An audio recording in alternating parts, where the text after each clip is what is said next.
Hello everyone, welcome back to my another mini vlog. আশা করছি সবাই তোমরা খুব ভালো রয়েছো, আমিও ভালো রয়েছি।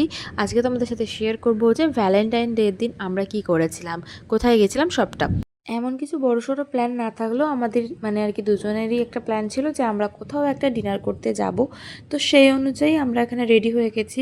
আর আমাকে কীরকম লাগছে অবশ্যই নিচে কমেন্ট করে জানিও। এই ড্রেসটা আমি অনলাইন থেকেই নিয়েছি, আমার তো ভীষণ পছন্দ হয়েছে এই ড্রেসটা। অনেক দিন আগে এই ড্রেসটা নিয়েছিলাম, বাট পরা হয়নি, তো তাই ভাবলাম ভ্যালেন্টাইন্স ডের দিনই পরি। আর এই জুতোটা তো আমার দিদি আমায় গিফট করেছিল, ভীষণই সুন্দর লাগছিল সেদিনকে, আউটফিটটা আর কি একদম কমপ্লিট লাগছিল। আর এখানে আমার সাথে সাথে সুরজিতও রেডি হয়ে গেছে। আমরা দুজনে একটুখানি টুইনিং করার চেষ্টা করেছি। ও হোয়াইট ব্লু এর ওপরেই পড়েছে আর আমিও হোয়াইট ব্লু এর ওপরেই পড়েছি। তো চলো এবার যাওয়া যাক। আজকে যাব হচ্ছে এক্সপ্রেস ধাবা। জানো আমাদের বাড়ির কাছে, ওটাই একটা কাছে, আর বেশি দূর যেতেও চাইনি, প্রচণ্ড ভিড় হয় এই দিনটা সেই কারণে। তবে গিয়ে দেখলাম সেখানেও প্রচুর ভিড়। তবে ওখানে একটা কনসার্ট হচ্ছিল, সেখানেই সবাই দাঁড়িয়ে দাঁড়িয়ে আর কি শুনছিল। আর লাকিলি আমরা ভেতরে যে বসার জায়গাটা রয়েছে, যেটা এসি এরিয়া, ওই জায়গাটা দেখলাম লাকিলি ওইটুকু জায়গা ফাঁকা, সবাই অ্যাকচুয়ালি বাইরে বসতে চেয়েছিল। তোমরা দেখতেই পাচ্ছ কতটা ভিড় রয়েছে।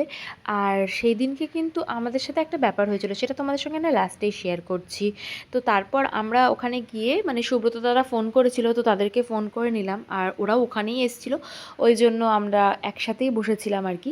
আমরা কেউ জানতাম না যে ওরা আসবে।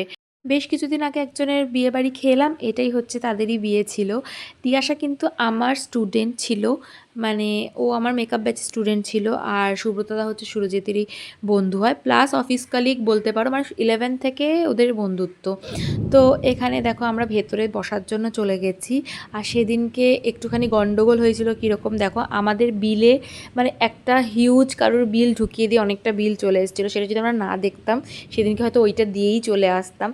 তো সেটা হয়নি, আমরা বলেছিলাম, আবার সেটাকে চেঞ্জ করে দিয়েছে। আর এখানে আমরা প্রচুর খাবার নিয়েছি, বিরিয়ানি, নান, তারপরে চাম্পারান মাটন, চিকেনের আইটেম, এগুলো সব নিয়েছিলাম।